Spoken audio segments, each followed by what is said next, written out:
Buongiorno! Oggi ci troviamo a Sedilo e stiamo per visitare l'area archeologica di Iloi. Siamo in compagnia di Nicola Norio dell'Associazione Archeologica di Iloi, che appunto ci fa questa grandissima cortesia di accompagnarci nella visita di questo bellissimo parco archeologico. Quindi partiamo, ma subito dopo la sigla!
Allora Nicola, in che punto della Sardegna siamo e che cosa potremo vedere in questo parco archeologico? Allora, ci troviamo a Sedilo, che è appunto nel centro della Sardegna, sulle sponde, diciamo, del lago Omodeo, su un altipiano basaltico che si estende, diciamo, in tutta questa parte del centro Sardegna.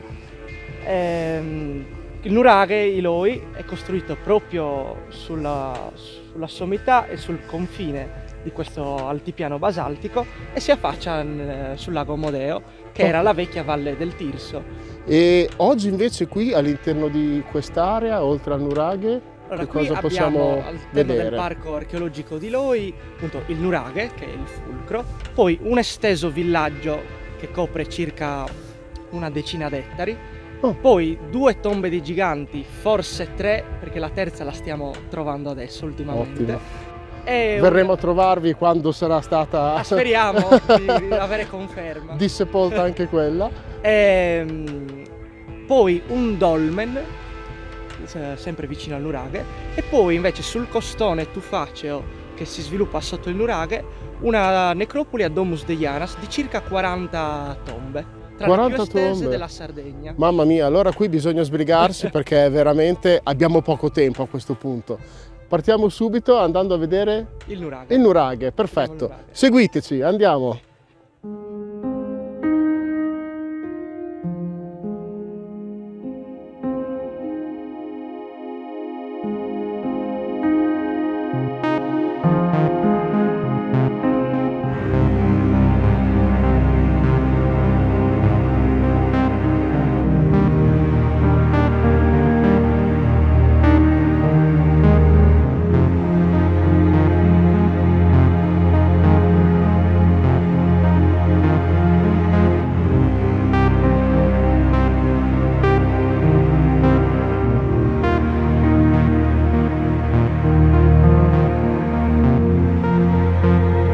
Ok, quindi qui possiamo vedere già qualche elemento del nuraghe, Sì. che poi vedremo dal vivo, insomma. Esatto, allora questo è un nuraghe un po' particolare, non è un classico nuraghe, nel senso che ha avuto almeno 3 fasi diverse costruttive.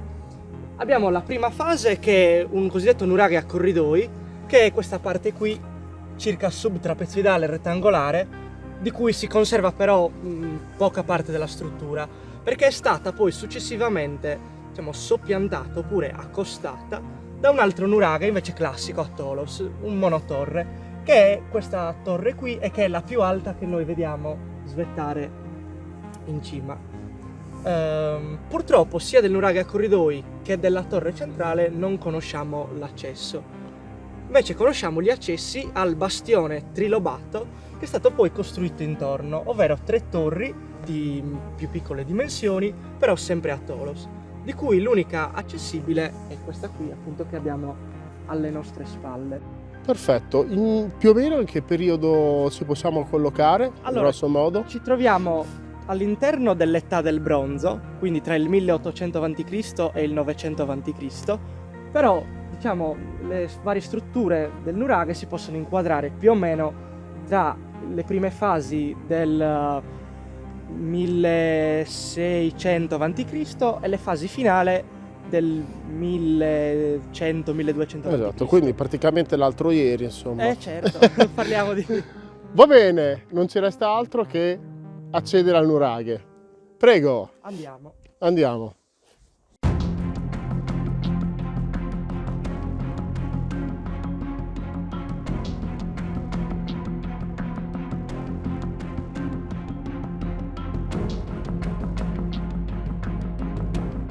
Quindi Nicola, stavamo dicendo che questo non è come lo dico io volgarmente, il corpo centrale o comunque la torre centrale, ma è una torre accessoria Esatto, siamo in sostanzialmente. una torre laterale che ha un ingresso suo indipendente, che però era collegata col resto della struttura tramite una scala che raggiungeva la sua torre gemella, che era proprio dall'altra parte dove ci trovavamo noi. Essendo un nuraghe trilobato, aveva 2 torri davanti, poi la torre centrale e un'altra torre sul retro, più tutto il corpo subtrapezoidale che faceva parte del vecchio nuraghe a corridoi.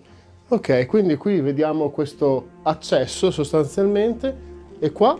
E qui una nicchia che in corrispondenza dell'ingresso, su cui la funzione, diciamo, non siamo molto sicuri perché comunque la torre non è stata scavata.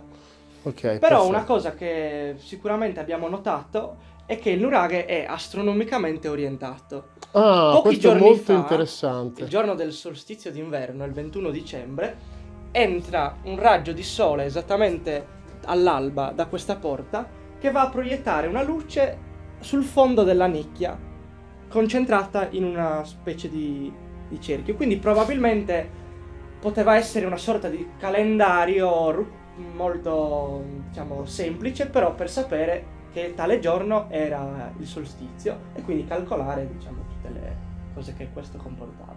Perfetto. E comunque anche questo nuraghe è stato costruito un po' come tutti gli altri, senza l'ausilio di fango, malta Assolutamente, sì. o elementi.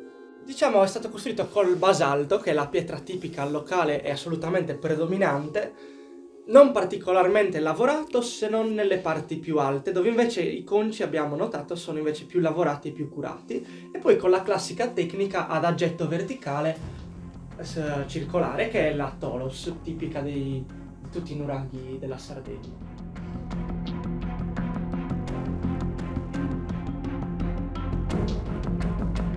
Qui invece ci troviamo sul lato nord, che guarda a nord del nuraghe, ed è la parte probabilmente meglio conservata di tutto il complesso, perché, diciamo, è il bastione che contiene le 2 torri, quella est e quella ovest, e al centro il mastio diciamo, della torre principale. Come vedete, subito inizia il villaggio, quindi abbiamo una continuità tra, diciamo, il centro amministrativo, forse, che doveva essere il nuraghe, e poi tutto il villaggio che si estende praticamente su gran parte, per alcuni ettari, di questo altipiano qui, e in parte anche al di sotto del nuraghe. Ah, certo. Come periodo questo villaggio, diciamo, viene inquadrato tra il bronzo medio e la prima età del ferro, quindi tra il 1600-1500 a.C. e il 900 a.C., 1800 a.C., di cui tutti i materiali trovati durante le varie campagne di scavo sono conservati al Museo Archeologico di Sedilo, qua a Sedilo. Ok, esatto, che quindi cogliamo già l'occasione per dire che esiste questo museo Sì. che raccoglie diversi Tutti- reperti che sono stati ritrovati qui. Assolutamente. Come strutture abbiamo le classiche capanne circolari, sempre costruite in materiale basaltico, che dovevano essere un tempo coperte da dei soffitti di legno, diciamo sostanze vegetali che si sono andate deperite. E poi alcune strutture che sempre, essendo circolari, però hanno delle caratteristiche più, diciamo, particolari rispetto alle altre, perché non sono tutte a scopo abitativo queste capanne. Bensì ce n'è una, o meglio un piccolo agglomerato, che viene detto, diciamo, in gergo tecnico un'insula, che comprende un cortile al centro e poi tante capanne che si affacciano sullo stesso cortile. Quindi una struttura pluricellulare. Esatto, sì. Che è tipica appunto dell'età del ferro. Come vedete, questo è il cortile di forma, diciamo, circa ovale, a cui poi si affacciano tutte le altre capanne, di cui sicuramente la struttura più interessante è questa qua, che ha un cerchio, un vano circolare, e poi questo corridoio stretto che si allarga. È lastricato in trachite ed è attraversato da una canaletta. Qui al centro, durante gli scavi, è stato trovato un bacile. Questa è la riproduzione quasi, diciamo, almeno idealisticamente, di un pozzo sacro. Ah, ok, perfetto. Quindi un piccolo pozzo Esatto, sacro un piccolo pozzo sacro. con l'accesso per l'acqua, Esatto, invece di essere sostanzialmente. stato scavato in profondità, qui non vi era la possibilità, è stato idealizzato, diciamo. Perfetto. E qui, grosso modo, quante capanne Finora abbiamo? scavate abbiamo circa 15 capanne. Perfetto. Però si ipotizza che appunto il villaggio potrebbe essere esteso quasi fino ai 10 ettari. Potrebbe avere un'estensione molto più grande di quella che noi qui vediamo, un 10% forse del villaggio. Mamma mia. E sono stati ritrovati diciamo degli attrezzi o delle suppellettili particolari? Sì, proprio nella struttura di cui vi parlavo prima è stato trovato un vaso cosiddetto piriforme, integro, datato sempre all'età del ferro e completamente ricoperto di decorazioni. Questo vaso era sotterrato sotto il pavimento a testa in giù. Probabilmente parliamo di un antico rito di fondazione. Quando questa struttura qui è stata adibita al culto, si è deciso di sacralizzare l'area ponendo sotto il nuovo pavimento questo vaso. Ho capito. E il vaso è sempre conservato al museo ed è l'unico, in effetti, reperto che è stato trovato completamente integro.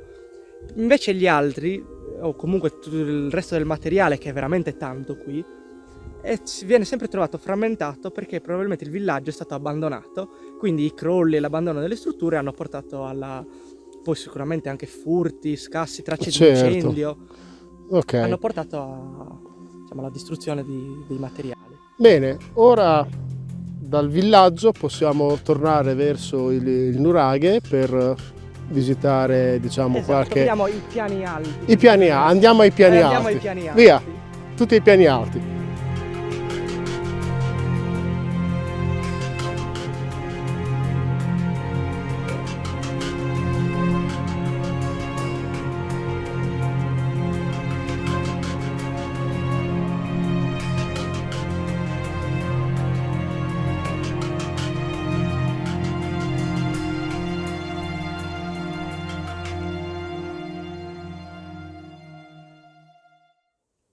Bene, dove ci troviamo in questo momento? Perché la situazione sembra, diciamo, essere abbastanza elevata. Esatto, ci troviamo sulla cima della torre principale del nuraghe. Più o meno Quindi, quale altezza? Qui siamo esattamente a 275 metri, abbiamo il punto quotato proprio dell'IGM, tra l'altro. E dunque ci troviamo al centro del complesso, nella parte più alta.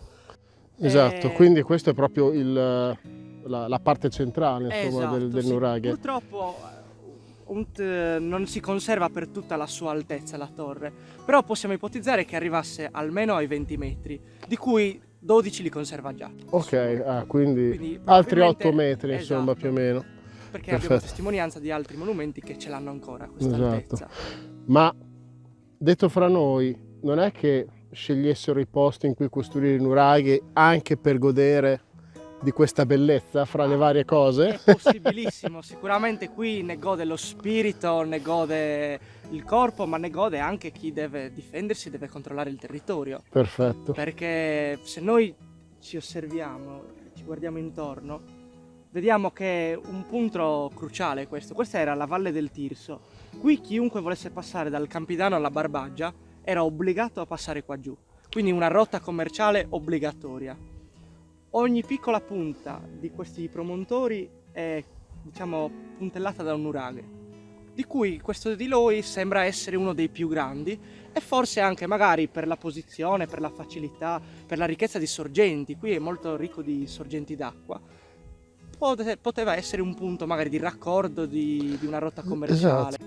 Anche perché comunque stando qua sopra si riesce a percepire di essere, diciamo, su un secondo livello sostanzialmente, no? Quindi se facciamo che il primo livello è quello del terreno, degli 0 metri sul livello del mare sostanzialmente, qui invece ci troviamo su un punto che trova tanti punti omologhi della stessa altezza, e quindi veramente si ha la sensazione di essere all'interno di una sorta di rete, no? Esatto. di nuraghe che potevano comunicare in qualche modo fra loro. Ci piace immaginare che col fumo riuscissero a dare con delle luci, chissà, riuscissero a darsi dei segnali. A darsi dei segnali, insomma, per mantenere presidiato il territorio.